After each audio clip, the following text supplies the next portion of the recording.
I'm Nelson McDaniel, and I'm here with my friend Carol Becton. We are introducing a series of interviews that are going to be important in terms of people learning more about the history of New Bern. Again, a part of that Rhone family. Yes. They lived up to what their parents taught them. Indeed, in difficult circumstances, but they were undaunted. Undaunted. And they knew what they wanted to achieve, and they achieved it. So again, it's extraordinarily important that these people be remembered because they are examples to everyone of how you get things done, even when there are obstacles. I'm so grateful for the people who are telling those stories. And Ms. Carter, of course, anyone who was her student was marked by her.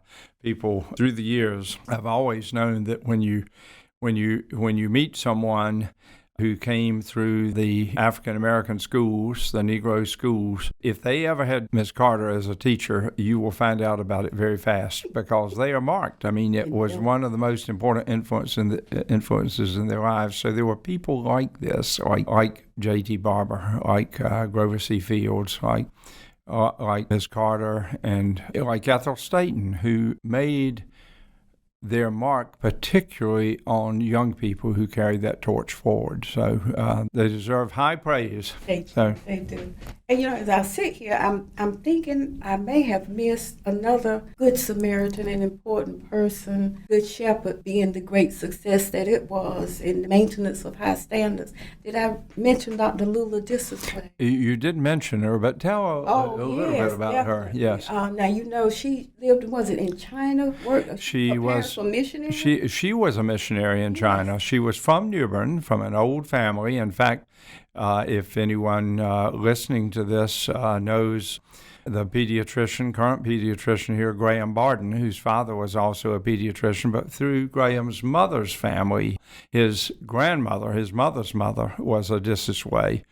So that was a family that had lived in New Bern for many generations, but Lula Disasway went to medical school, in fact, quite remarkably. We talk about barriers that have been broken for African Americans, but she broke many of the barriers that were in the way of women who wanted to be physicians. And then she became a medical missionary in China and served there until when the Japanese were invading China, and she left. But going from hardship to hardship, she actually went to the Arctic Circle and opened a clinic in the Arctic Circle, the only one within about 100 miles, where she not only birthed the babies and did the surgery, she also did the cooking and making the beds and building the fires. And then eventually she came back to New Bern and, of course, went to Good Shepherd. And when Good Shepherd closed, she went on to what was then Craven County Hospital, and she died during a flu epidemic because she was serving people at Craven County. But she was such an important person in the history of Good Shepherd. And Nelson, just like you were just saying, it's not necessarily African American.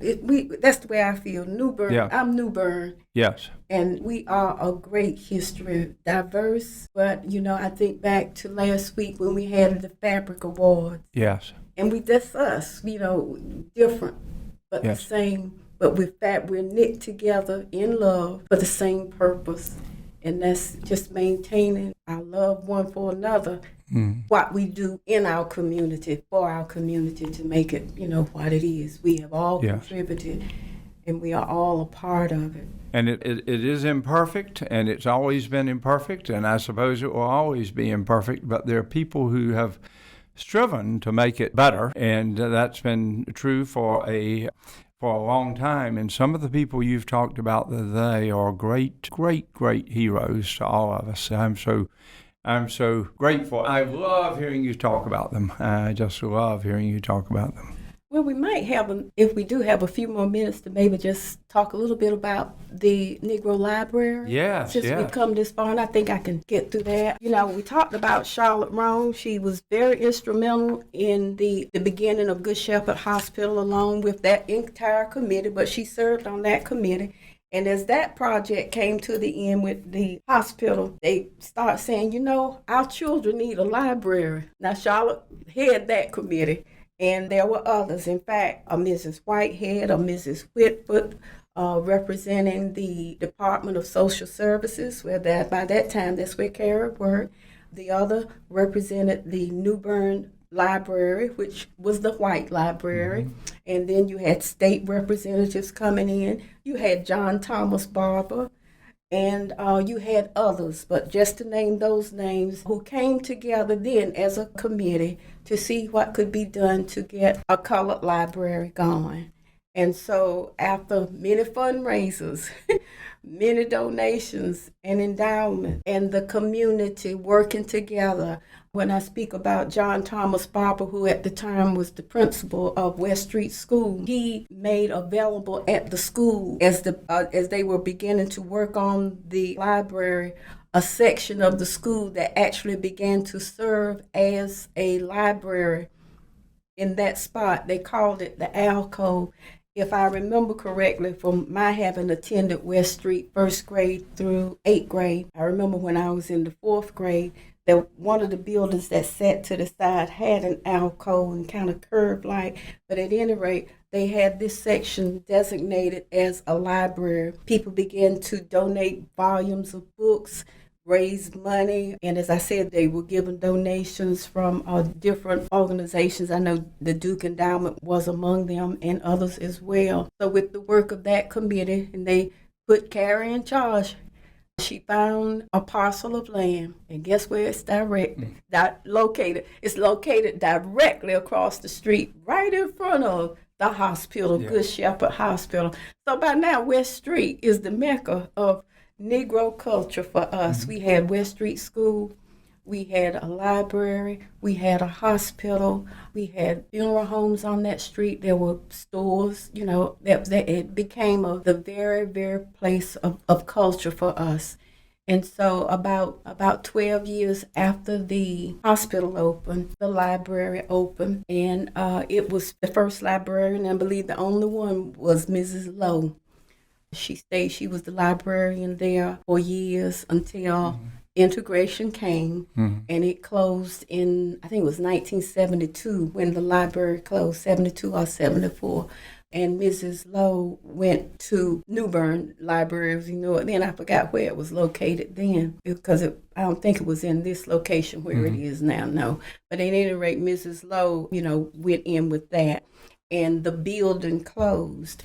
And then after a while, that library, the colored library on West Street is usually how it was referred to, the building was entrusted to the Climbers Club, the same organization that is an affiliate of the National Association of Colored Women. Yes. The city entrusted this to the Climbers Club. It was given the name of the Charlotte Rhone Culture Center. It is still standing up and in operation on West Street, directly across from Good Shepherd Hospital, across the street from Mr. John Thomas Barber's house, and right on the same block, about 2 doors from what was formerly the West Street School, that eventually became F.R. Daniels, and it was named after the man who became principal after Mr. Barber died. Mr. Barber died in 1945, and Mr. Daniels became principal. He died in the 60s. He was principal when I was at West Street School. And the main building is gone. It burned. The West Street School burned in the 60s, I think around, I'm going to say 1968. The building as we knew it burned, and they built back a newer part. A newer part had been built behind it, but the main original building burned. And it was one of the first black schools in the state of North Carolina built of brick by the state of North Carolina for Negroes back in around 1905 or 7. So we're in a good spot. And as I was saying earlier, I hope that the name Good Shepherd is not lost. And I'm just so grateful for this rich history.